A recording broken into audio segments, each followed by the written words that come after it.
আসসালামু আলাইকুম, আমি কন্ট্রাক্টর মোহাম্মদ নাজমুল। আজকে আপনাদের সামনে একটি গুরুত্বপূর্ণ ভিডিও নিয়ে আসব।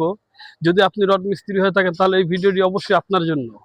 দেখেন, আগে আমরা এই কলমে গোড়া আমরা টিগার করতাম, বা ভেজ টিগার বা ভেজ যেটাই বলেন না কেন, এটা 2 থেকে 2.5 ইঞ্চি 3 ইঞ্চি পরিমাণ আমরা ঢালাই দিতাম। কিন্তু এখন আমরা কিন্তু এটা ঢালাই দিই না।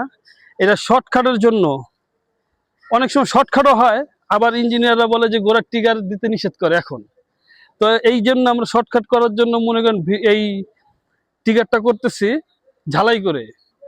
তারপর হইতেছে এই যে টেপটা মারছি, আমরা টেপটা মারছি এই কারণে যাতে অনেক সময় দেখা যায় ঢালাই করলে ফর্মার সাথে রডটা বের হয়ে থাকে। তো যেখান থেকে রডটা বের হয়ে থাকবে সেখানে মরিচা ধরে পুরো কলমটাই কিন্তু বাদ হয়ে যাবে। হ্যাঁ, সেই ক্ষেত্রে আপনারা যদি এই টিকারে ভেজ রড ঝালাই করেন তাহলে অবশ্যই আপনারা লাল কস্টিপ বা কালো কস্টিপ মেরে নেবেন। যদি আমার ভিডিওগুলো আপনাদের কাছে ভালো লেগে থাকে অবশ্যই লাইক, কমেন্ট এবং শেয়ার করে দিবেন।